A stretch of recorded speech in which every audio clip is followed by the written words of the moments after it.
The hearing room was packed, cameras were rolling, reporters were live tweeting, and the eyes of Washington, D.C. were locked on one witness.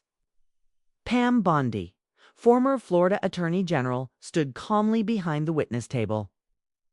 She wore a simple navy blue blazer, hair tied back, eyes sharp and focused. She wasn't smiling. That alone made people uneasy. This was supposed to be a routine congressional oversight hearing about FISA, the Foreign Intelligence Surveillance Act. Just another long, dry session about national security protocols. Judge James Boasberg, known for his quiet authority and deep connections in the intelligence world, was present in the gallery, seated 2 rows behind the dais. He wasn't on trial. He wasn't even expected to speak. But the moment Bondi pulled out a sealed red folder from her briefcase, the entire mood of the room shifted. "Madam Chair," Bondi said, her voice firm and even. "Before I continue with my prepared testimony, I would like to submit this document for the record." There was a pause. The chairwoman gave a polite nod. "Proceed." Bondi stood up, walked over, and placed the folder gently on the evidence table.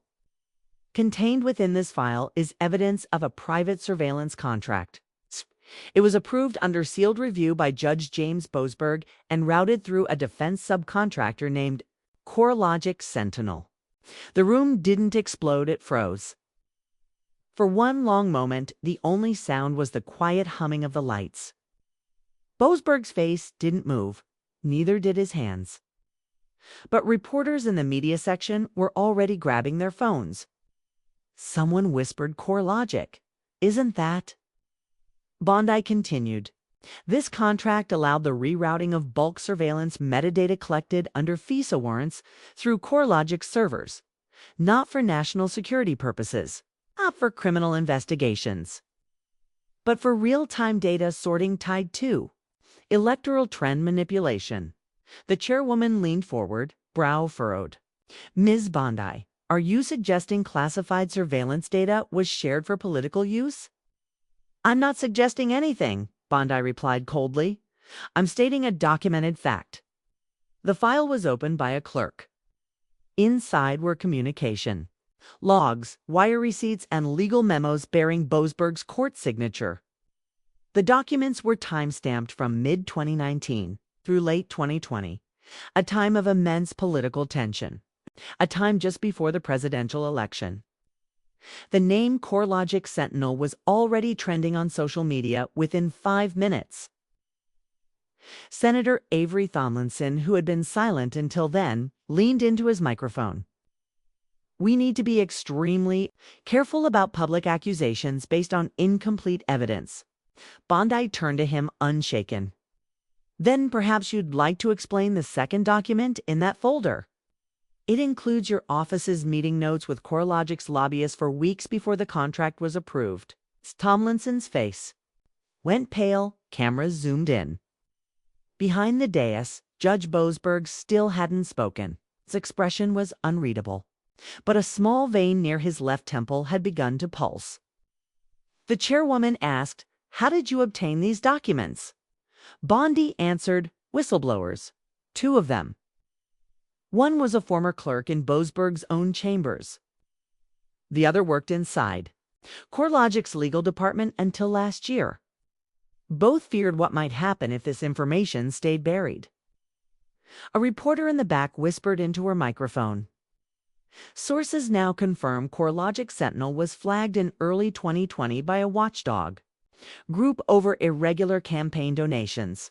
Bondi sat back down. Her posture remained calm, composed. But the storm had begun. Across the country, television screens flashed with breaking news banners. Private surveillance firm linked to 2020 political data ops. Judge Boasberg named in secret court scandal.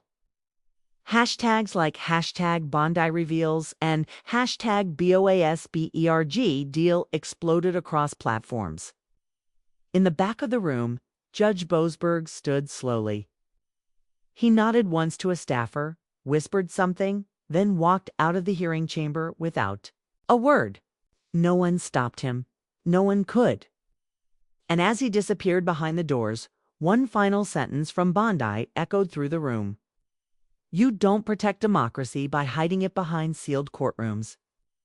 You protect it by exposing who controls the seal. The silence that followed felt like the beginning of something much bigger. The headlines didn't wait until morning. Within hours, every news desk in America had pivoted. What began as a quiet subcommittee hearing had turned into a political earthquake. Cable news anchors scrambled to reframe their evening segments. Social media platforms were flooded with questions, clips, and speculation. Who was CoreLogic Sentinel? Why was a federal judge tied to its contracts? And what else had Pam Bondi found? In a secure conference room inside a major network newsroom, producers watched Bondi's testimony again, this time frame by frame.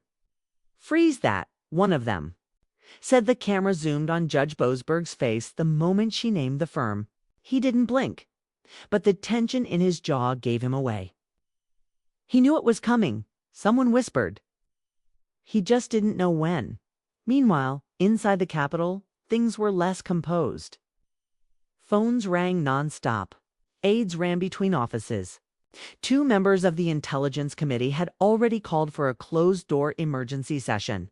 One staffer leaked that encrypted email chains from 2020 had resurfaced messages showing CoreLogic executives discussing data shaping models that matched swing state districts. What was data shaping? That question echoed across investigative newsrooms and Bondi. She disappeared. By midnight, she was no longer at her D.C. hotel. Her phone went dark. Reporters staking out the courthouse never saw her leave. Her legal team wouldn't comment. Even close allies in conservative media were left in the dark. She told me this would happen, one former colleague admitted on air. That after the folder hit the table, she wouldn't be safe. Judge Boasberg, in contrast, remained quiet. No press conference, no statement. Just a single typed press release from his office. Judge Boasberg has no comment at this time. All matters concerning classified judiciary reviews were conducted within lawful boundaries. But that sentence raised more questions than it answered. Former clerks began speaking off record. One described a vault-like server system Boasberg had authorized inside the court's administrative wing.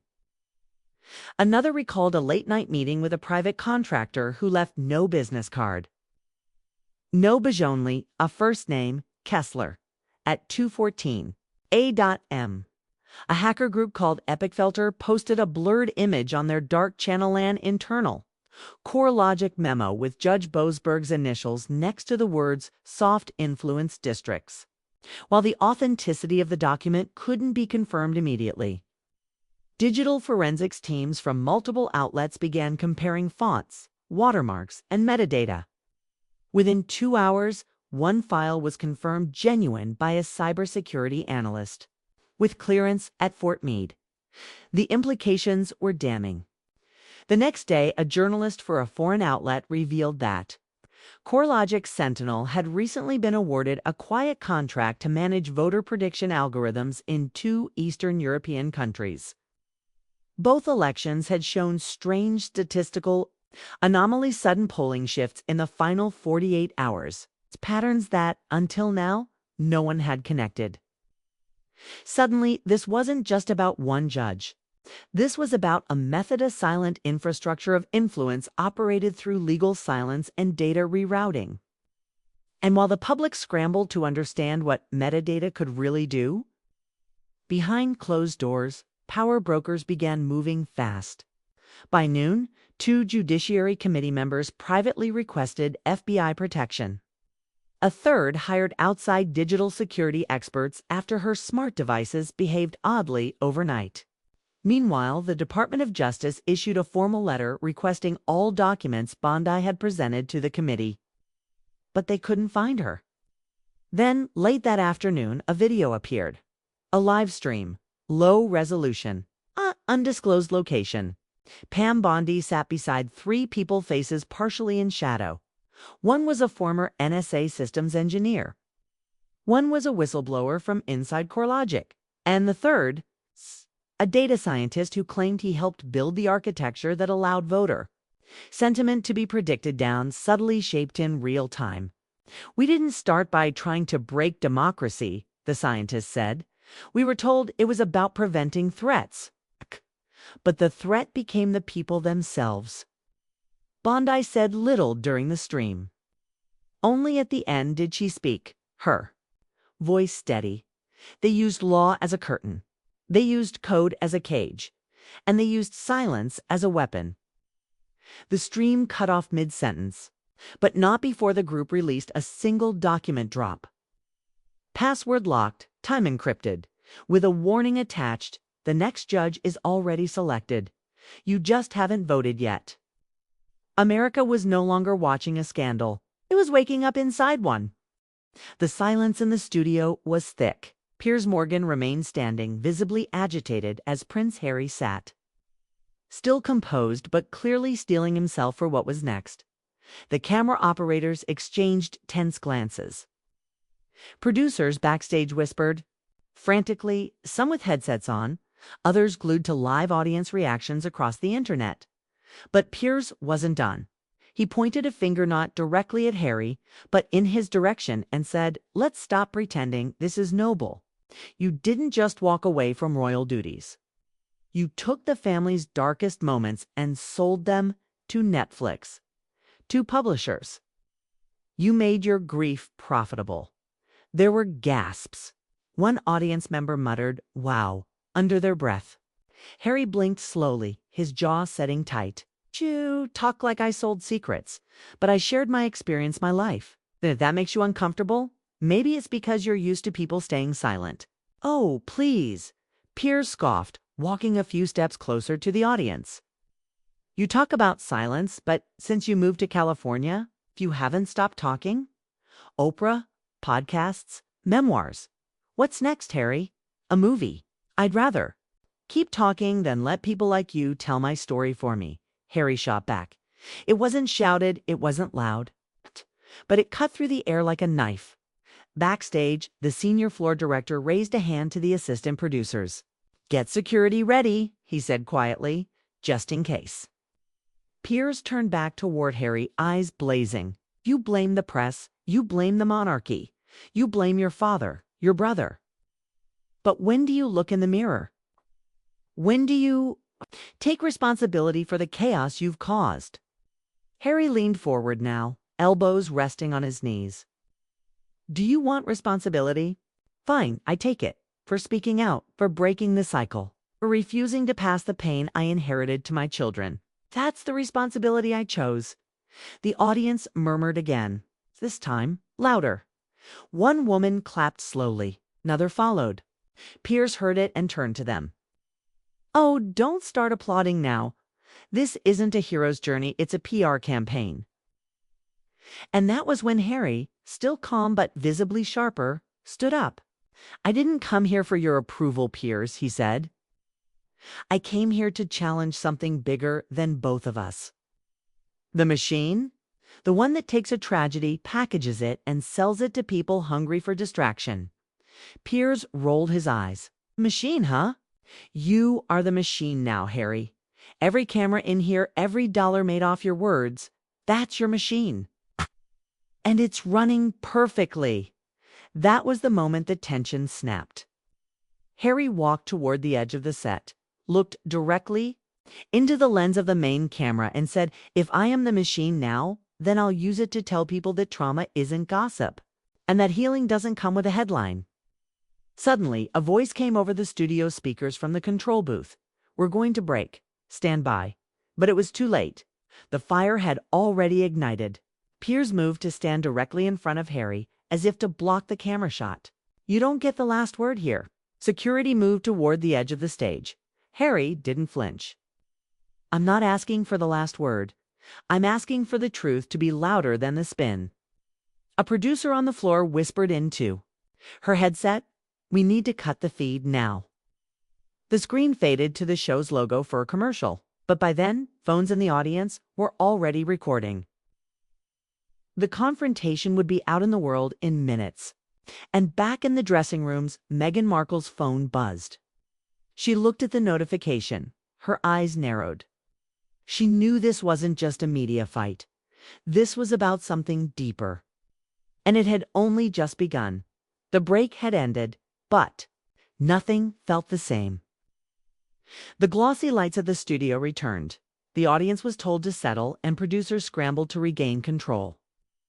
But the energy in the room was no longer just awkward, it was electric. No script could contain what had just happened. Piers Morgan returned from the commercial with a practiced smile, his voice tight but composed. Welcome back. If you're just joining us, we're here with Prince Harry and Wellsbin. Enlightening. Harry sat back in his chair, calm again, but beneath the surface, something simmered. His hands were clasped tightly. His shoulders held a tension he hadn't brought in with him. Let's shift gears, shall we? Piers said, falsely lighthearted. Let's talk about legacy, about your mother. The studio fell dead silent. The name hung heavy in the air. Diana. Harry didn't move for a second. Piers leaned in. You've said before that the press played a role in her death. You've made comparisons between what happened to her and what's happening to you now. But don't you think that's a bit of a stretch? You live in a mansion in Montecito. She was chased to her death, Harry interrupted. And yes, I believe the same system is still alive. It's just changed its clothes. The audience gasped. Even the floor camera hesitated, uncertain whether to cut to a wide shot or zoom in. I was 12, Harry continued, voice steady, and I had to walk behind her coffin while cameras clicked. And now, 2 decades later, I watch grown adults weaponize her memory for headlines. Piers narrowed his eyes. That's rich, coming from someone who just signed a multi-million-dollar memoir deal. Harry didn't blink. That book wasn't about money. It was about reclaiming memory. Mine, my mother's, my family's. From people like you who twisted it. Piers barked a laugh. People like me. You mean journalists? I mean opportunists, Harry corrected. You weren't there when she cried at night? When we had to move through back exits just to avoid flashbulbs? If you don't know what it's like to live every day knowing the same cameras that took her dignity might one day follow my wife or my children. The crowd was quiet again. Not out of boredom, but because no one dared interrupt. Backstage, producers were signaling each other. The control room debated ending the interview early, but something in the ratings feed stopped them. Viewership was skyrocketing. Piers took a deep breath, trying to reset the tone. But something in him was cracked open. His eyes flickered. All right? Mix of resentment, maybe even guilt. So what then, he asked. You just want us all to turn off the lights and walk away from the story? To ignore the royals, the scandals, the questions? Harry stared at him. No, I want the story told without blood in the ink. It was a line rehearsed in the heart, not on paper. Struck. Even the crew stopped moving. A phone buzzed somewhere in the crowd. No one reached for it. Piers didn't speak immediately. For the first time in the interview, he seemed unsure. Then, reaching for control, he grabbed a stack of papers from his desk. You want honesty? He said, raising the papers. Let's talk honesty. We've obtained an unreleased letter from your time in the military, signed by you, sent to the palace. We've had it verified. Talks about your growing discomfort with UK operations in Afghanistan. Harry's body stiffened. You said you were afraid British troops were being used to serve American oil interests. You questioned your own mission. The audience gasped again. Harry said nothing at first. Then, softly, he replied, I still have nightmares. You want to talk about that too? Piers hesitated. Read the whole letter, Harry continued. Read the part where I said I still loved my country even when I didn't understand it. The camera zoomed in. Piers looked down at the page, in his hands, and realized, for the first time in the show's long history, he might have gone too far. Why are you doing this? Harry asked suddenly. Piers looked up. What do you mean? Harry leaned forward. You've made a career of breaking people down. But what happens when the story breaks you? The room was ice. No answer came. Not from Piers, not from anyone. Outside, Twitter was ablaze. Clips, quotes, hashtags. Hashtag Diana was right. Hashtag truth without permission. Inside, the studio lights remained bright. But everything else had grown darker. The silence after Harry's last question stretched like a wire pulled tight. Piers Morgan held the letter in his hand, but didn't read further. His eyes flicked toward the producers just off camera. They didn't signal anything. He was on. His own now. Harry didn't move. He was staring, not with anger, but with something quieter. Sadness, maybe? Or clarity. The audience was dead still. So Piers finally said, forcing a grin that didn't quite reach his eyes, "We've now entered the land of moral high ground. Is that what this is?" Harry raised an eyebrow. "No. This is what happens when someone stops running from the truth." The producers were now whispering into each other's headsets. Something had shifted permanently. This wasn't just a tense interview, it was unraveling into something they couldn't edit out. Something live, raw, and permanent. Piers reached for his cup, took a sip, and set it down too quickly. The clink of porcelain echoed too loud. His voice lowered. "Do you understand how dangerous it is for someone like you, a prince, to publicly question the military, to question your own country's intentions overseas?" Harry nodded once. "I do. I also know what's more dangerous, pretending we never have." He wasn't grandstanding. He wasn't raising his voice. And that made it hit harder. Piers opened his mouth, but Harry beat him to it. "You're angry," Harry said, "because I'm not playing the part you wrote. I didn't come here to fight. I came here hoping there was still a way to speak like humans, not headlines." A few claps came from the audience, brief, uncertain. Pierce's jaw tightened. He stood up suddenly, stepping away from his desk. "Come on," he snapped. "You say that, but let's not forget the Netflix deal, the Oprah interview, the book tour. You've turned your grief into a brand." Harry stood too, now calmly. "I turned it into a shield, because people like you kept trying to turn it into a weapon." The two men stood across from each other. No desk between them now. No jokes. Left. The stage lights were hot. One of the cameras went slightly off balance as its operator adjusted under pressure. In the control room, someone said we should cut to break. A voice replied, "Not yet. This is real." Back in the studio, Harry took a breath. Then, for the first time since arriving, he looked directly into the camera. "I know what it's like to bury the one person who protected you from the world and then be left to face it alone. I know what it's like to be used as a symbol for a system you didn't build. And I know what it costs when you finally say, 'Enough.'" He turned back to Piers. "You call it betrayal. I call it survival." Security had now begun to appear just at the edge of the stage, unsure whether their presence was needed. They weren't responding to violence. There was none. But the tension had reached a level that made even seasoned professionals sweat. Piers paced, breathing hard. He wasn't yelling, but he was flushed, visibly unraveling. "This isn't about your mother anymore, Harry. This is about power. You couldn't have it inside the palace, so now you're trying to build your own kingdom in California." Harry smiled slightly. "You think this is about crowns?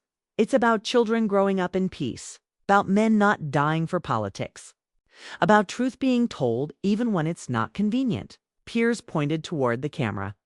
"You want the truth told? Then tell us everything, not just your edited version. Tell us what really happened between you and your brother. Tell us about your father.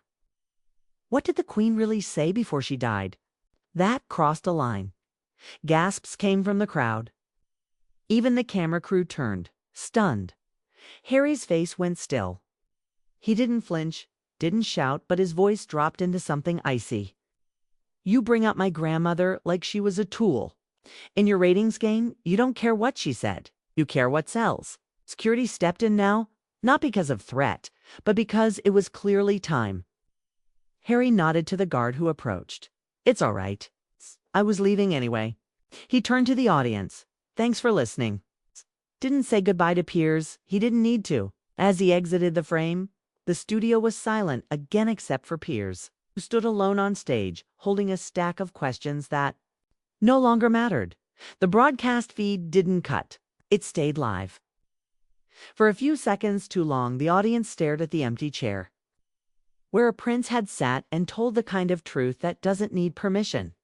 Outside, the world was already reacting. Tweets flew. Screenshots spread. The story wasn't over. It had just begun.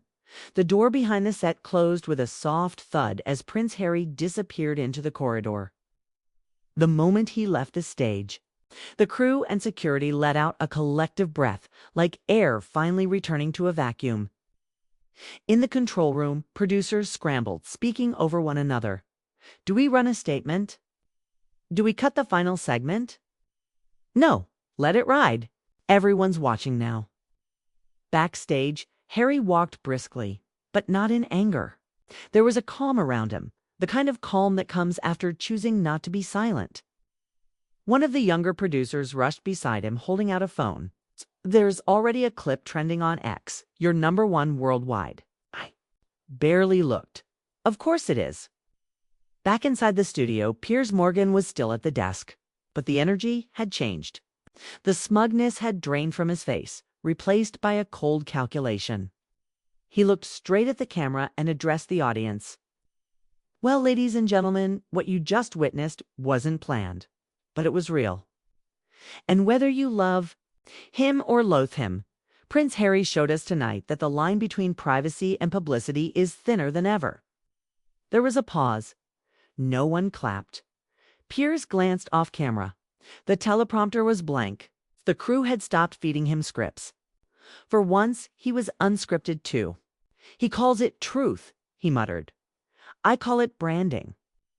Then, with no more to say, the feed finally cut. Meanwhile, Harry stood in a quiet room, the green room now dim and empty. A bottle of untouched water sat on the table. He reached for it, then changed his mind. Instead, he looked at his reflection in the mirror above the sink. No crown, no military uniform, no press handlers in sight. He was just Harry. His phone buzzed. A text from Megan, you did it your way. Come home. But there were more messages. Two, some angry, some sympathetic, and one unexpected, from a senior intelligence officer who had once served under his mother's security team. It read, what you said about Africa wasn't wrong. Call me. He read it twice. It's outside. A crowd had already gathered near the exit. Reporters, cameras, and flashing lights. They were waiting, but Harry didn't rush out. He sat down, leaned forward, and closed his eyes. He thought about what Piers had said, that he was trying to build a kingdom in California. But it wasn't about kingdoms. It never was. He had seen the underside of institutions. He knew what silence had cost his mother. He knew how power spoke behind closed doors, how narratives were crafted, and how a smile in front of a camera could hide 100 lies. Back on the studio floor, the audience was being ushered out. They left quietly, most still whispering about what they had just witnessed. A few stared at the stage as if expecting Harry to return. But he wouldn't. One audience member, a middle-aged woman in a red scarf, was overheard saying, he didn't yell. He didn't accuse, but he made me believe him. That clip, too, went viral. The network scrambled to control the fallout. Statements were being drafted, spin teams activated. Some called it a breakdown, others a breakthrough. And somewhere across the Atlantic, in the halls of power, old advisors began to make phone calls. 'Cause when a royal speaks out, it's news. But when one doesn't back down, it becomes something more. A ripple, a warning, a shift. By midnight, global headlines had shifted. Prince Harry challenges media power live. Clash on Piers Morgan show sparks international debate, truth versus narrative. A prince breaks the mold, but Harry didn't care about the headlines anymore. What mattered was what came next. He opened his phone again, scrolled past the noise, found the number in the text. Dialed. It rang twice. A voice answered, deep and direct. "Mr. Windsor, we've been waiting for you to stop playing nice." Harry exhaled slowly. "I'm ready." And just like that, the interview that started as entertainment had shifted the axis of a much deeper story, one that hadn't been told yet but would be, very soon. The car pulled away from the studio, its tinted windows shielding Prince Harry from the swarm of photographers still gathered outside. Inside, the silence was thick. No aides, no publicists. Just Harry seated in the back seat, watching the city blur past. His face was calm, but his mind raced. Across London, headlines were lighting up every major news outlet. Security called after Piers Morgan meltdown. Prince Harry walks out live on air. Did we just watch the monarchy clash with modern media? The clips had already gone viral. His last words, "I won't apologize for surviving what others profit from," were being replayed on loop. But beyond the noise, Harry knew something deeper had shifted. What happened in that studio wasn't just a clash of personalities. It was the surface crack of something more. A confrontation between legacy power and a changing narrative. One that no longer bowed. He checked his phone. A dozen missed calls. One from a restricted number. Another from an old friend in the British Army. A third from Meghan. He opened her message first. "Whatever they spin, the world saw your truth. Tonight, Proud doesn't even begin to cover it." He smiled slightly. Then his phone rang again. Same restricted number. This time, he answered. A voice clipped. British, older. "You've drawn attention? Not all of it friendly." Harry leaned back. Let them watch. There was a pause on the line. "Then there are people inside. The system still. Ones who remember Diana. Ones who know the cost of silence. If you want to do more than walk off a stage, you'll need to come further into the fire." Harry didn't speak right away. He remembered the days when everything was scripted, every handshake, every word. That world was gone. Or maybe it had never been real. "I don't want to burn it down," he said, finally. "I don't want to drag it into the light." The voice replied, "Then you'll need protection." Harry ended the call without replying, not out of arrogance, but because he understood the price of what came next. The lines were no longer drawn between royal and commoner, between monarchy and republic. They were drawn between those who built their legacy on truth and those who built it on control. Back in the studio, Piers Morgan sat alone in the green room. His hands trembled slightly as he watched the playback on a monitor. His own outburst, his loss of control, the moment security stepped between them. He hadn't expected Harry to hold his ground. He hadn't expected the backlash either. A producer entered the room. "We've been asked to pull the episode from streaming." Piers looked up sharply. "By who? Legal? And 2 sponsors." T laughed bitterly. "Truth costs more than fiction, doesn't it?" But even he wasn't sure if it was a joke. Across the ocean in Washington, D.C. 2 analysts at a media watch firm flagged the segment as potentially destabilizing, linking it to rising online conversations about government surveillance, media manipulation, and royal immunity. A report was sent quietly to a government liaison in the UK. Meanwhile, Harry arrived at a private apartment near Kensington, greeted by 2 plainclothes men he didn't recognize. "Security," one said simply. "Your team requested backup." Harry said nothing but allowed them in. That night, he stood by the window, watching the fog settle over London. Below, the city moved on, fast and unaware. But he knew better now. This wasn't over. In fact, it had just begun. He wasn't just a prince anymore. He was something else. A disruptor. A witness. A man no longer willing to be written by others. And far from the cameras, from Piers Morgan's studio. From the polished battleground of television, Prince Harry finally understood that to reclaim the story, you sometimes had to walk off the stage. But then you had to write the next one yourself.